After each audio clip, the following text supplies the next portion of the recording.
ఏది అయినా ట్రై చెయ్యి ఆచి చికెన్ మసాలా. ఆచి చికెన్ మసాలా. అవును, ఆమె మళ్ళీ గళం విప్పింది. తేనె పూసిన కత్తెవరో వివరించే ప్రయత్నం చేసింది. ఆ సంబంధాన్ని తాను పవిత్రంగా చూశా, అతను దాన్ని అపవిత్రం చేస్తే తప్పెవరిది అంటూ సూటిగా తనను విమర్శించే వాళ్లను ప్రశ్నిస్తోందామె. ఇంతకు ఆమె లేటెస్ట్ వర్షన్ లో అతన్ని బుక్ చేసే బొమ్మ లేదు, కానీ మున్ముందు చాలా బొమ్మలు రిలీజ్ అవుతాయని హింట్ అయితే ఇస్తోంది. ఇంతకు ఆమె లేటెస్ట్ వర్షన్ లో అతనిపై చేసిన ఆరోపణలు ఏంటి?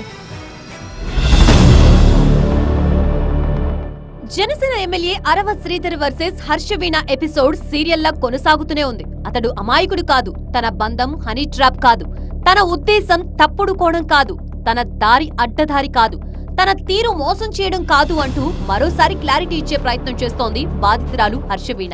ఫస్ట్లీ కన్నంపల్లి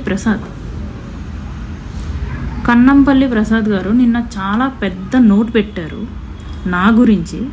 అందుకే నేను స్పందిస్తున్నాను.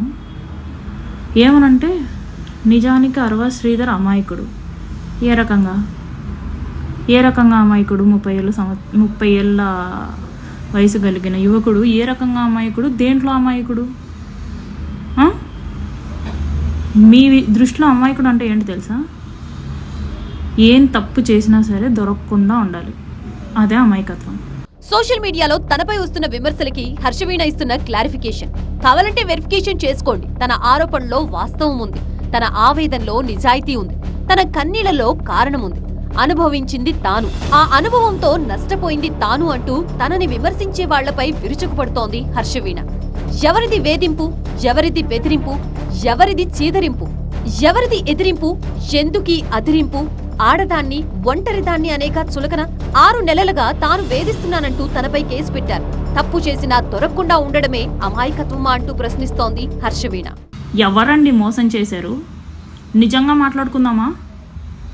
నిజంగా మీకు బుద్ధుండే మాట్లాడుతున్నారా? ఎవరినండి మోసం చేశారు? హనీ ట్రాప్ అంటే ఏంటండి? 1.5 సంవత్సరం నేను సపోర్ట్ చేయకుండానే ఇక్కడ దాకా వచ్చాడా? అంత ఇంటిమసీ ఉన్న మా ఇద్దరం నేను సపోర్ట్ చేయకుండానే అతను ఇంతవరకు వచ్చాడా? హనీ ట్రాప్ అంటే 1.5 year అవసరమా అండి?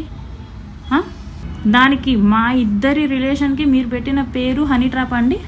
ప్రస్తుతం హర్షవీణ అరవ శ్రీధర్ న్యాయ విచారణ కొనసాగుతోంది. ఇటు జనసేన ఆఫీస్లోనూ ఎంక్వైరీ పర్వం జరుగుతోంది. ఇప్పటికే తన వెర్షన్ ని పార్టీ ఎంక్వైరీ కమిటీ ముందు వినిపించారు అరవ శ్రీధర్. మరోవైపు జనసేన కమిటీ పిలిస్తే తాను కూడా వెళ్తానని ఇదివరకే హర్షవీణ ప్రకటించారు. తన దగ్గరున్న ఆధారాల్ని పార్టీ ముందు పెడతానని కూడా తెలిపారు. మరోవైపు సోషల్ మీడియాలో హర్షవీణ హనీ ట్రాప్ కి అరవ శ్రీధర్ బలయ్యారంటూ విమర్శల వర్షం కురుస్తోంది. దీంతో సోషల్ మీడియా పోస్టులకి ఆమె రిప్లై ఇస్తూ అరవ శ్రీధర్ పై మరికొన్ని ఆరోపణలు చేశారామా. అంతేకాదు, అరవ శ్రీధర్ తననే కాదని మరో 6 అమ్మాయిలతో అతను సంబంధం పెట్టుకున్నాడని ఆరోపిస్తోంది. మరి చూడాలి, ఓవైపు న్యాయ విచారణ, మరోవైపు పార్టీ విచారణ. ఎవరు బాధితులో ఎవరు బాధ్యులో తేలడమే తరువాయి.